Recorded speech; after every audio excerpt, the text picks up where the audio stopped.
Sophie owned a bakery. She loved it. The smell of fresh bread, the smiles of regulars, the pride of creation. But after 3 years, she was exhausted. She opened at dawn, closed after dark, managed staff, handled inventory, and still did the books at midnight. One day, her oven broke. She had no backup plan, no one trained to fix it, and no time to think. She sat on the flour-dusted floor and cried. Not because of the oven, but because she realized something brutal. She didn't own a business. She owned a job that couldn't run without her. That moment changed everything. Sophie didn't quit. She rebuilt. She studied systems, hired smarter, documented everything. Today, her bakery runs without her. She travels, she sleeps, she dreams again. This video is about that transformation, from burnout to freedom, from technician to entrepreneur, from Sophie to you. Most businesses are born from passion. You love baking, coding, designing, so you start a business. But here's the trap.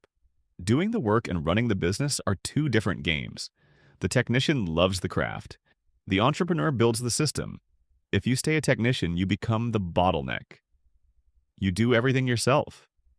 You believe no one else can do it right, so you work harder, longer, and eventually, you break.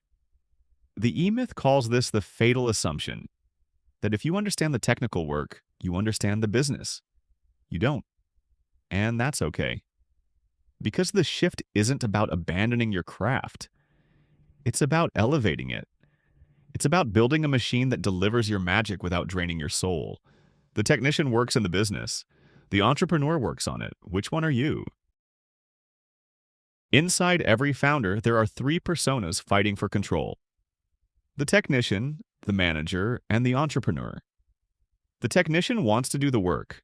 The manager wants order, structure, and control. The entrepreneur dreams big, sees the future, and builds systems. Most businesses fail because the technician dominates. You bake the bread, fix the website, answer emails, and forget to build the machine. The manager is needed, but without vision, they create bureaucracy. The entrepreneur is the architect. They design the business to run without them. The secret isn't choosing one, it's balancing all three. You need the technician's skill, the manager's discipline, and the entrepreneur's imagination.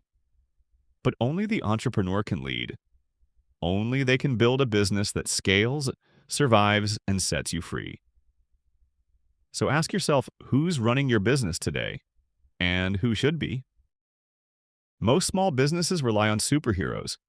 The founder who knows everything, does everything, and solves every problem. But superheroes burn out. Systems don't. A system is a repeatable process that works without you. It's a checklist, a training guide, a documented workflow. It's the difference between chaos and consistency. When Sophie rebuilt her bakery, she didn't just hire better, she trained better.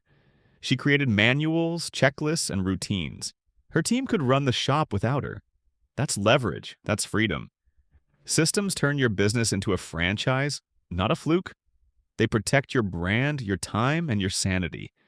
If your business depends on your memory, your mood, or your presence, it's fragile.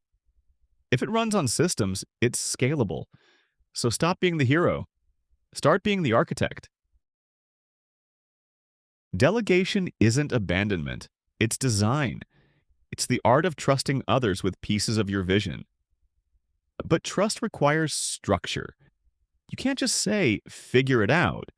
You need to define the task, the outcome, and the standard. That's where systems meet people. When Sophie hired a new manager, she didn't just hand over the keys. She handed over a playbook. Roles were clear, expectations were documented, feedback was built in. The result? Her team felt empowered, not confused. Delegation works when people know what great looks like, when they have tools, not just tasks. Most founders resist delegation because they fear loss of control, but real control comes from clarity, not micromanagement. Design the role, define the win, then let go. That's how you build a business that breathes without you. Even if you never planned a franchise, you should build like you will. Why? Because franchises run on systems, not personalities. They're designed to be replicated, scaled, and sustained. That mindset forces clarity. It forces documentation. It forces you to ask, could someone else run this without me? If the answer is no, you're still in the technician's trap. Sophie didn't want 10 bakeries, but she built her shop like she did. Every recipe was standardized. Every shift had a checklist. Every role had a guide. That's the franchise mindset. It's not about expansion, it's about independence. It's about building a business that's bigger than you, one that survives vacations, emergencies, and evolution. So even if you stay small, build like you're going big. Because that's how you build freedom. Here's the ultimate test.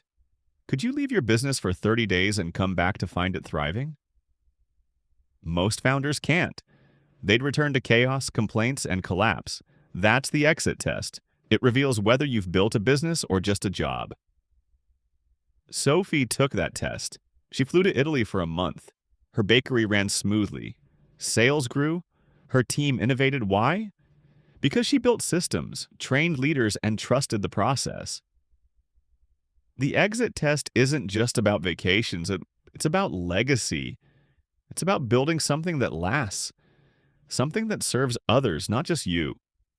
If your business can't run without you, it's not ready. But if it can, you've built something rare, something real, something worth scaling, selling, or simply enjoying. So, could you pass the exit test? You've seen Sophie's story. You've met the technician, the manager, and the entrepreneur. You've learned about systems, delegation, and the franchise mindset. Now it's your turn. Start small. Document one process. Delegate one task. Build one system, then another, and another. Over time, your business will shift. It will become smarter, stronger, and more independent. You'll stop being the bottleneck. You'll start being the builder. This isn't about working less. It's about working smarter. It's about designing freedom. Because the goal isn't just profit, it's peace, it's pride. It's knowing your business can thrive without you. That's the E-Myth revisited. That's the journey, and it starts now. Freedom doesn't come from working harder. It comes from building smarter, from systems, trust, and design. The moment your business runs without you, even for a day, is the moment you win. Not loudly, not dramatically, but quietly. You built this. Now build it to last. Start small. Document one task, delegate one role, then step back and watch what happens. Because the goal isn't to escape your business. It's to own one that doesn't own you. And that shift, it starts now.